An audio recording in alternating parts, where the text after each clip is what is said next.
Bien, chers amis, bonjour pour ce nouveau dimanche du mois de juin. Alors, avec un invité surprise. Et avant que nous puissions entrer dans le vif du sujet, j'avais une parole pour ce matin qui se trouve dans le livre de l'Apocalypse. Alors, je vous laisserai découvrir de quelle église il s'agit. C'est Jésus qui parle effectivement dans le livre d'Apocalypse. Et il dit: je connais tes œuvres. Voici, j'ai mis devant toi une porte ouverte que nul ne peut fermer. Parce que tu as peu de puissance et que tu as gardé ma parole et que tu n'as pas renié mon nom, eh bien, voilà ce que dit Jésus. Parce que tu as peu de puissance et que tu n'as pas renié mon nom, parce que tu as gardé la parole de la persévérance en moi, je te garderai. Je te garderai à l'heure de l'épreuve qui va venir sur le monde entier pour éprouver les habitants de la terre. Alors le Seigneur nous donne une promesse qui est formidable. Eh bien, j'aimerais bien faire partie de cette église. Je vous laisse donc le soin de découvrir et que Dieu vous bénisse dans cette matinée de culte qui vous accompagne.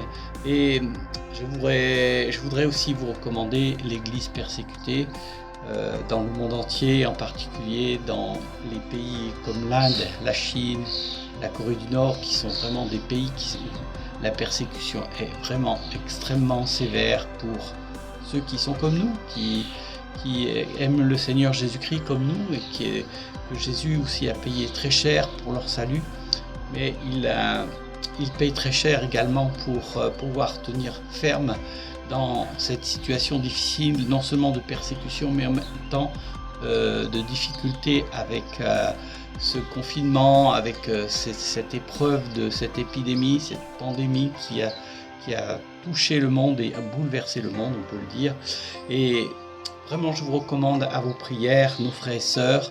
Ne les oublions pas, surtout dans la prière. N'oublions pas aussi ceux qui souffrent, même en France, même les réfugiés, les étrangers aussi ont besoin de nos prières. Pensons à tous ceux qui souffrent.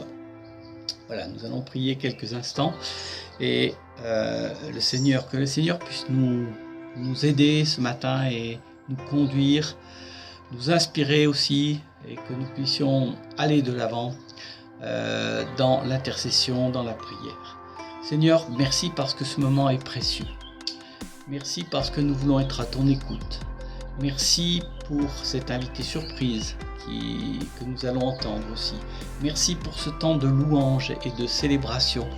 Après ces temps de fête de Pentecôte où nous avons célébré et fêté la venue du Saint-Esprit sur cette terre que Jésus nous a envoyée.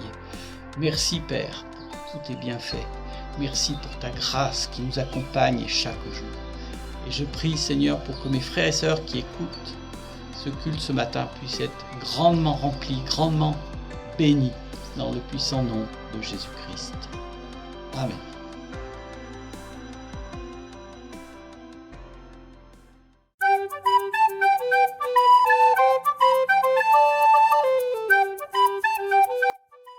Alors, Samuel, maintenant qu'on est en déconfinement,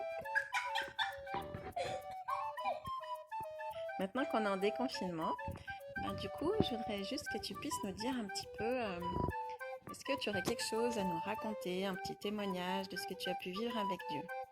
Oui, j'étais dans un rêve. Oui, d'accord. Alors, c'était quoi ce rêve? C'était que, au début, j'avais peur que Satan me pousse à faire des bêtises. Et après, en fait, dans mon rêve, moi, j'étais ici. Et puis, Satan, lui, il était là. Et puis, Dieu, il est arrivé derrière Satan. Et après, quand il est arrivé, et Satan, il s'est retourné. Il s'est dit, mais qui est là? Et puis là, après, Dieu, il a fait, va-t'en. Ah, et du coup, ça t'a fait quoi?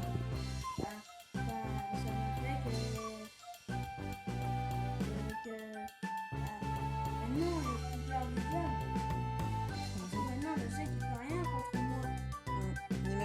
bêtises alors. Non, rien du tout. Wow. C'est comme dans un livre. Un livre, Quel livre? Coucou pour le serpent.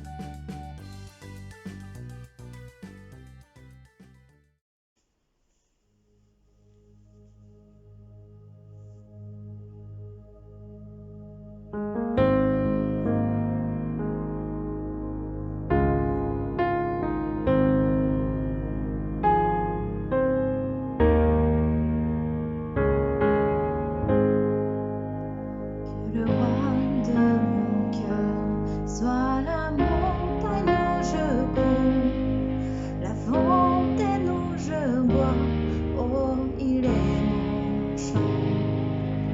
Que le roi de mon cœur soit l'ombre où je me cache, la rançon pour ma vie, oh, il est mon chant. Car tu es bon. Bon, oh,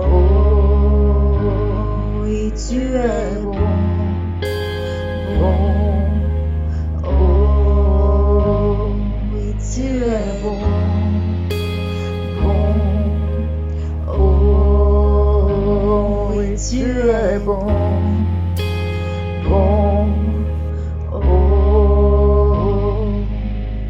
que le roi de mon cœur soit le vent dans mes voiles et l'encre dans mes vagues, oh, il est mon chant.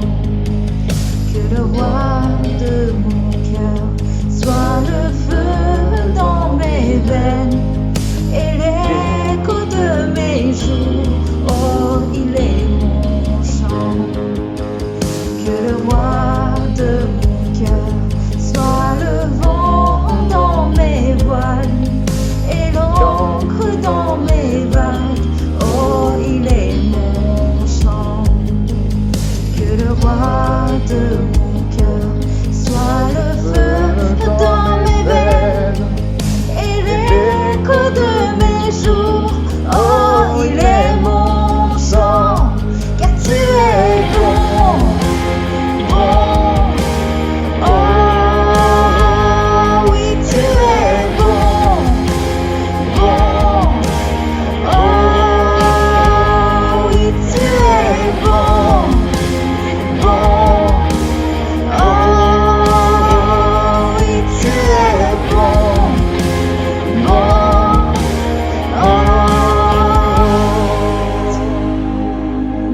Tu n'abandonneras jamais.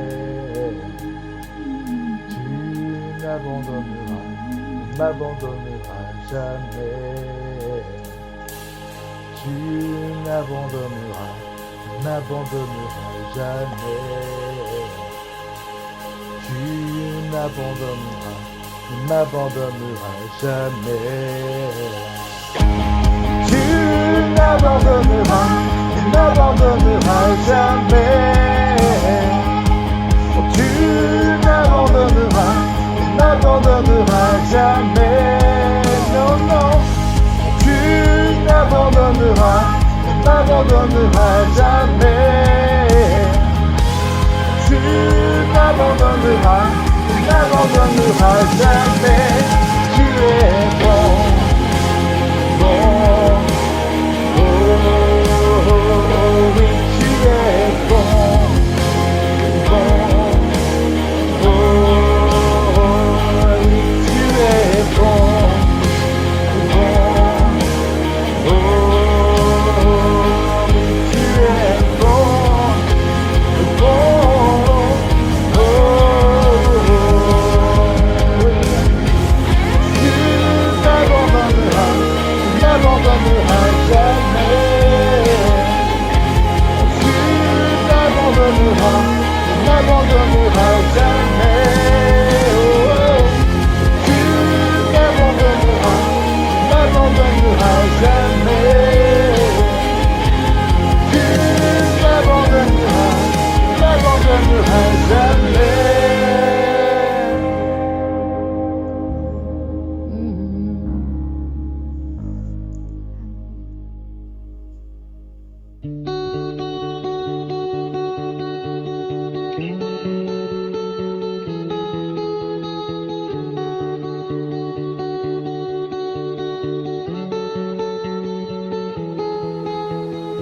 Ô Dieu créateur, là au départ, bien avant le début des temps.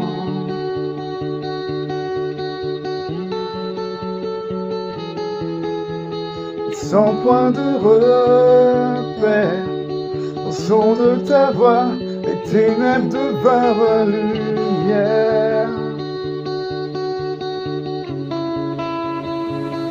Et quand tu parles,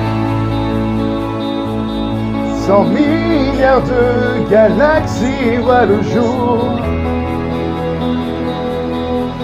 Et les planètes sont façonnées par ton souffle. Si les étoiles t'adorent, je t'adorerai. Je vois ton cœur dans tout ce que tu as fait. Chaque étoile qui brille, témoignant de ta grâce. Si la création te loue, je te louerai.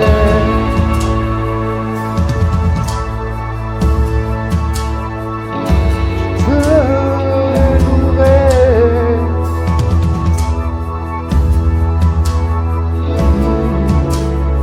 Oh Dieu de promesses, ta parole est vraie, aucun mot n'est vide ou futile.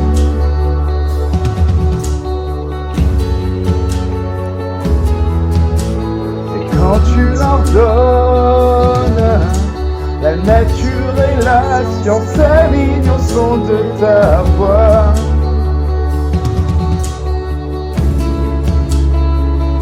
Et quand tu pars,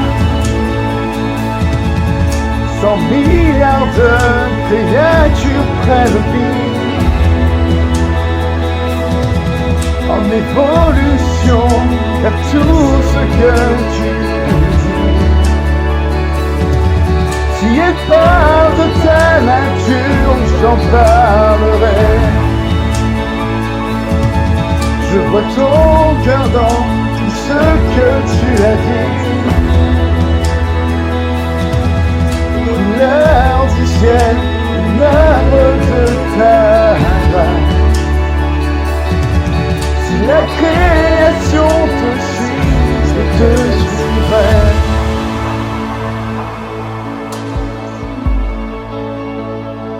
Je te suivrai.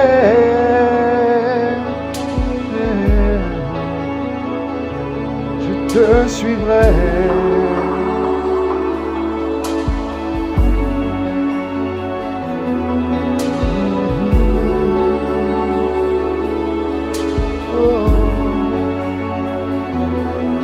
Si les étoiles t'adorent, je t'adorerai. Si les montagnes s'inclinent, je m'inclinerai. Si les mers t'exaltent, je t'exalterai. Car si tout sur terre existe, je te louerai, je te louerai. Si les vents suivent ta direction, je suivrai. Si les pierres silencieuses chantent, je chanterai. Et somme de nos louanges semble infinie. Je t'adorerai encore.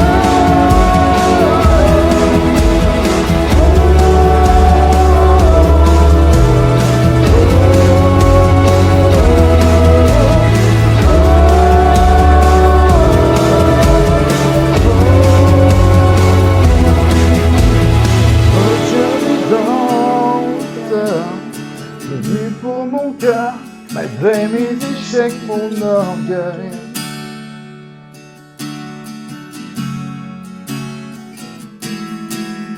Et sur cette colline, la lumière du monde est laissée à l'obscurité.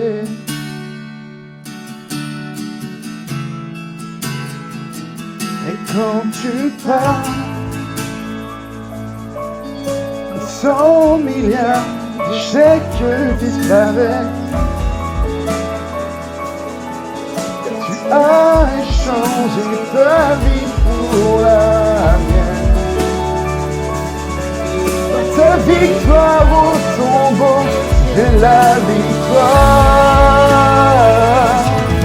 Je vois ton cœur dans tout ce que tu as fait.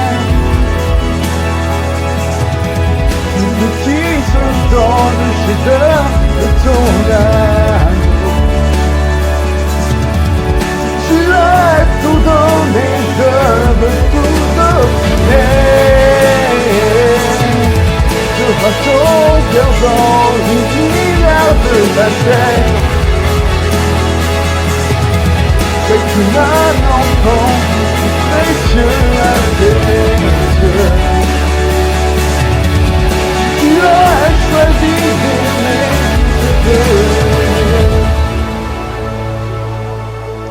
tu le ferais 100 milliards de fois.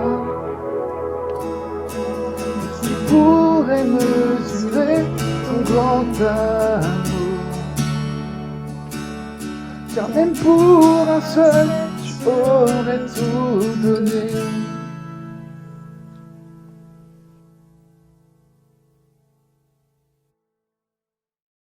Bonjour, Church. Je suis très heureux d'être ici avec vous ce matin. Dieu est bon tout le temps, même au milieu d'une crise de pandémie. Bienvenue dans ma maison à Hawaï.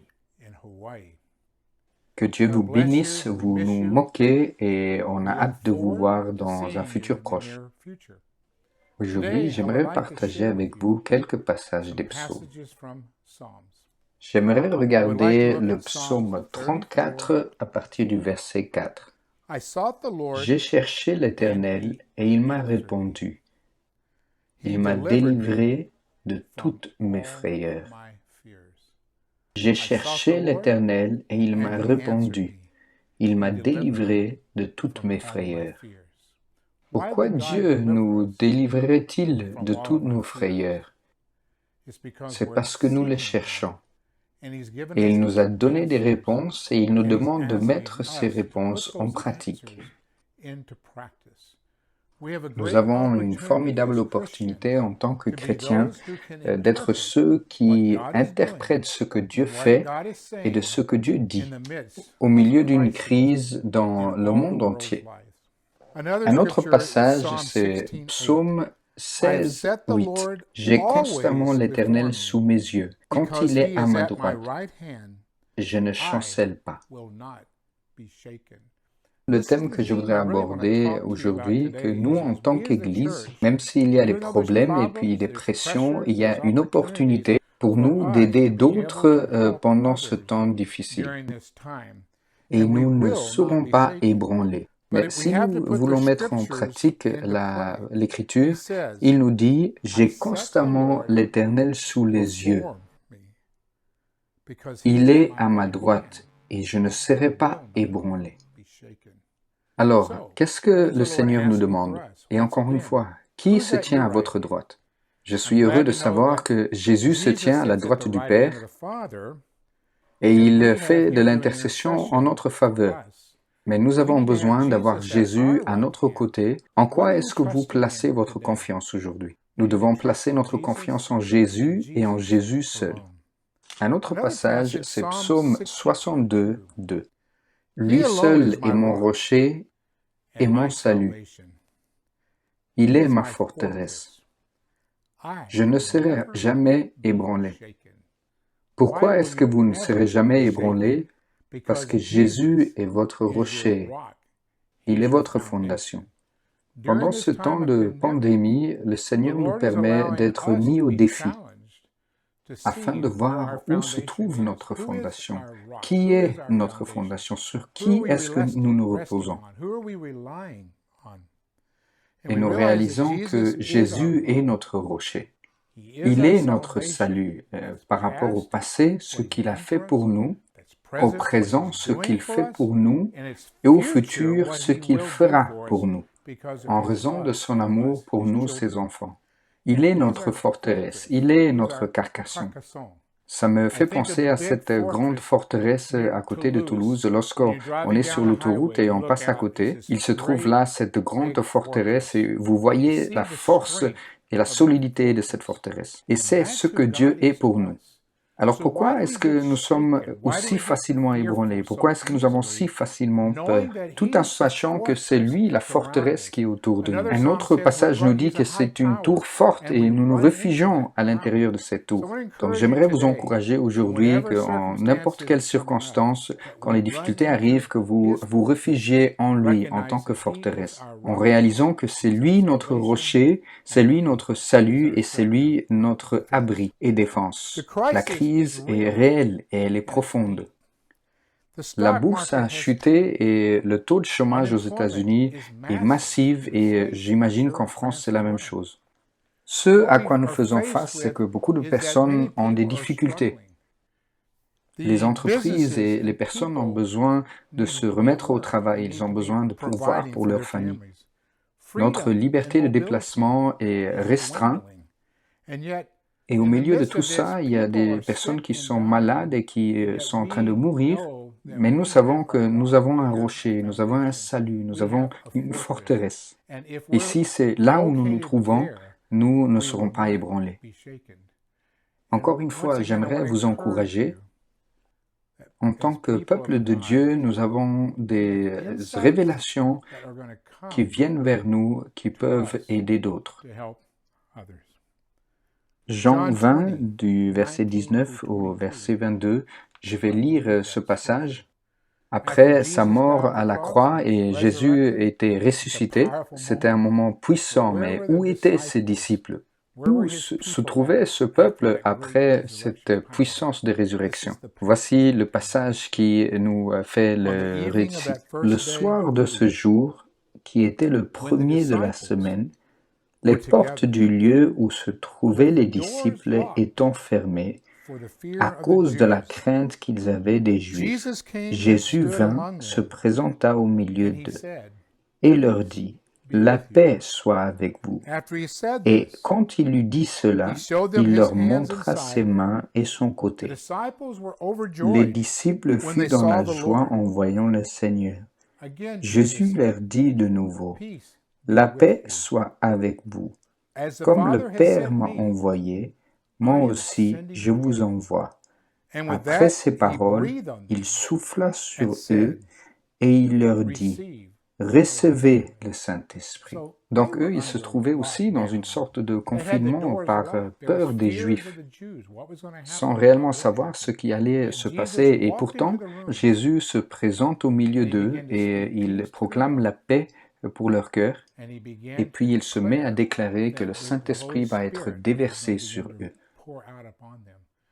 Aujourd'hui, je voudrais déclarer la paix dans vos cœurs et proclamer la paix sur votre famille. Et je voudrais proclamer la paix concernant votre avenir. Et je prie pour que, peu importe où que vous soyez, que le Saint-Esprit va souffler sur vous, qu'il souffle juste sur vous et que vous ressentez sa puissance, et que vous ressentiez sa présence et que vous sachiez qu'il est là. L'ennemi va essayer de vous ébranler. Je crois que tout le monde sait ça. L'ennemi va essayer de vous ébranler. Comment est-ce qu'il va essayer de vous ébranler? La première chose, il va essayer de vous ébranler par la souffrance physique, spirituelle, émotionnelle et psychologique. Il va essayer de vous infliger de la souffrance dans ce temps. Et pourtant, Dieu veut éloigner la souffrance de votre vie, afin de ramener la paix au lieu de la souffrance dans votre vie. Donc, recevez la paix et donnez votre souffrance à Jésus.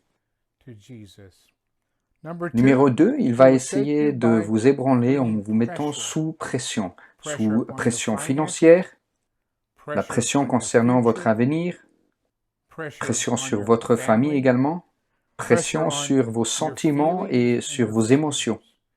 Il va amener de la pression. Il ne veut pas que vous soyez en paix. Il ne veut pas que vous fassiez une différence dans votre communauté, même si vous êtes isolé. Il va amener de la pression. Et ce que je demande, c'est que le Saint-Esprit puisse venir et dire, Jésus, tu es à ma droite. Tu me guideras et tu m'encourageras. Et tu vas me donner la vérité, la sagesse, la faveur et tout ce qui est nécessaire pour faire une différence. La troisième manière dont il va venir, c'est au travers de vos problèmes. Peut-être que les Français n'ont pas de problème, peut-être c'est juste un truc américain. En tant que pasteur, je suis constamment au téléphone en train de parler avec des personnes par rapport à leurs problèmes. Et les problèmes peuvent venir des incompréhensions. Des problèmes naissent en raison d'une mauvaise communication, d'une mauvaise représentation et d'être mal conduit. Alors encore une fois, alors que nous sommes en train de chercher le Seigneur, nous devons regarder et dire, est-ce que je communique bien? Est-ce que je comprends bien? Est-ce que je suis en train de mal représenter ce qui se passe réellement? Dieu nous demande, en tant que ses enfants, d'être authentiques et d'être ouverts et humbles et de marcher dans sa proximité et lui permettre de marcher à nos côtés. Qu'est-ce que Dieu est en train de faire réellement? Je vais partager quelque chose que je crois que Dieu est en train de partager avec les leaders partout dans le monde. Je continue à entendre les mêmes paroles, que Dieu se prépare pour venir avec un réveil de l'esprit. Au milieu du chaos, Dieu est en train de répandre un réveil. Il va déverser l'esprit du Dieu vivant. Nous avons besoin de ramener le drapeau du salut à chaque personne au bon moment. Donc, à notre niveau personnel, nous devons faire une sorte de remise à niveau, de réévaluer nos priorités. Nous devons, comme si nous appuyons sur un bouton en disant « Seigneur, j'ai besoin d'une nouvelle norme ». La deuxième chose que nous devons faire, c'est nous devons recalibrer. Cela veut dire de changer, de s'ajuster. Qu'est-ce que vous êtes disposé à changer et d'ajuster pour que nous ne puissions pas simplement dire que nous voulons être une lumière dans les ténèbres pour réellement être la lumière dans les ténèbres. La troisième chose, il est en train de nous raffiner. Il est en train d'enlever des impuretés, petit à petit. Plus de tiédeur, plus de péché dans nos vies. Nous devons parler et aborder les problèmes pour que nous puissions faire une différence dans le monde. Nous devons nous aligner avec la parole et pas simplement avec ce que les autres disent, mais ce que nous sommes en train de lire nous-mêmes alors que nous cherchons d'abord son royaume, ainsi que sa justice. Et finalement, ce que nous voulons voir, c'est une vraie formation. Nous voulons voir un grand réveil de beaucoup de personnes venir à Christ. Et vous serez l'héros de la foi dans votre communauté. Et vous serez en mesure de dire que c'est le vrai chemin, c'est le seul chemin pour avoir la paix, pour avoir la joie et pour avoir le bonheur. Au nom de Jésus. J'aimerais clôturer avec un passage de l'Écriture en Jérémie 33, verset 3. « Invoque-moi et je te répondrai. Je t'annoncerai des grandes choses, des choses cachées que tu ne connais pas. Invoque-moi et je te répondrai. Je t'annoncerai des grandes choses, des choses cachées que tu ne connais pas. » Lorsque j'avais la vingtaine, je savais tout. Mais alors maintenant que je me trouve vers la fin de ma soixantaine, je ne sais pas grand-chose. À chaque fois quand je retourne dans la parole de Dieu, j'apprends quelque chose de nouveau. À chaque fois que quelqu'un parle, je reçois quelque chose de nouveau. C'est un temps où Dieu va parler. Parce que si nous lui parlons, il parle en retour pour nous répondre. Et alors nous serons inébranlables. Église, que nous puissions joindre les bras et dire que nous sommes inébranlables et nous allons faire une différence. Père, merci pour ta bonté et merci pour ta miséricorde. Merci Seigneur de ce que tu nous donnes de la vision au milieu du chaos, de la frustration et des luttes. Merci Seigneur de ce que nous allons amener la lumière dans les ténèbres. Et nous allons être disponibles comme des croyants authentiques qui disent Dieu peut faire la différence dans votre vie. Je prie pour la France, je prie pour un réveil, je prie pour une réformation, je prie pour une bannière déployée sur eux, je prie pour que la foi naisse, je prie pour la guérison, je prie pour des miracles, je prie pour la délivrance, pour que les personnes puissent se débarrasser du vieux et marcher en nouveauté de vie. Et je prie tout cela au nom de Jésus. Amen. Dieu te bénisse. Au revoir. À la prochaine.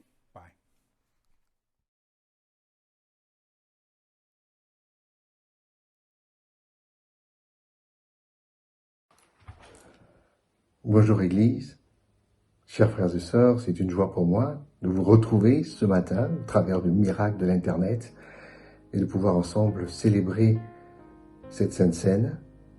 C'est vraiment un privilège qui nous a accordé en tant qu'enfants de Dieu de pouvoir être à la table du Seigneur et de pouvoir nous souvenir de ce que le Seigneur a accompli à la croix pour chacun d'entre nous. Il a subi l'ignominie, les moqueries, les blessures, les crachats, afin de faire de nous une famille et que nous soyons en communion les uns avec les autres. Il le dira lui-même, faites ceci en mémoire de moi. Je dirais que c'est ici le mémorial de l'amour de notre Seigneur Jésus-Christ sous nos yeux en parlant du pain et du vin. Et ce matin, j'espère que vous vous êtes préparés et que vous avez déjà préparé la table pour qu'ensemble nous puissions participer à cette Sainte Seine. Je dirais le passage de 1 Corinthiens qui dit « Car j'ai reçu du Seigneur ce que je vous ai enseigné, c'est que le Seigneur Jésus, dans la nuit où il fut livré, prit du pain, et après avoir rendu grâce, le rompit et dit « Ceci est mon corps, qui est rompu pour vous, faites ceci en mémoire de moi. » Seigneur notre Dieu, quelle grâce et quel privilège de pouvoir ce matin encore, oui, être à cette table et nous souvenir de ton amour pour nous. Cet amour qui t'a porté sur la croix et qui a fait de toi le sauveur du monde.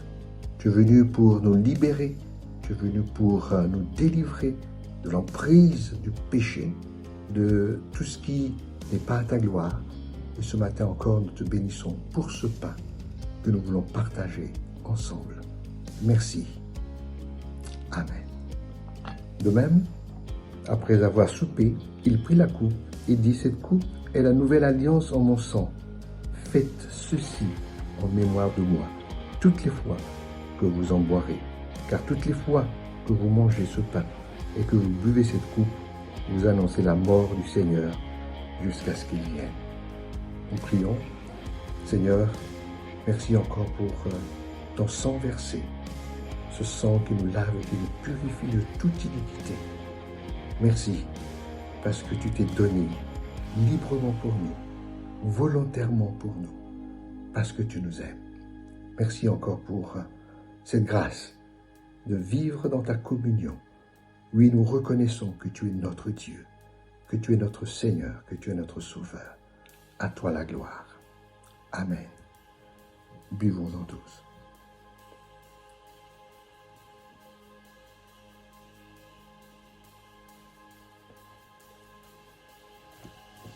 Voilà, je vous souhaite de passer un très bon dimanche en famille, que le Seigneur vous bénisse et qu'il vous garde et qu'il vous préserve de tout mal et que son nom soit béni à tout jamais parce qu'il est un Dieu fidèle. Bon dimanche à chacun. À bientôt.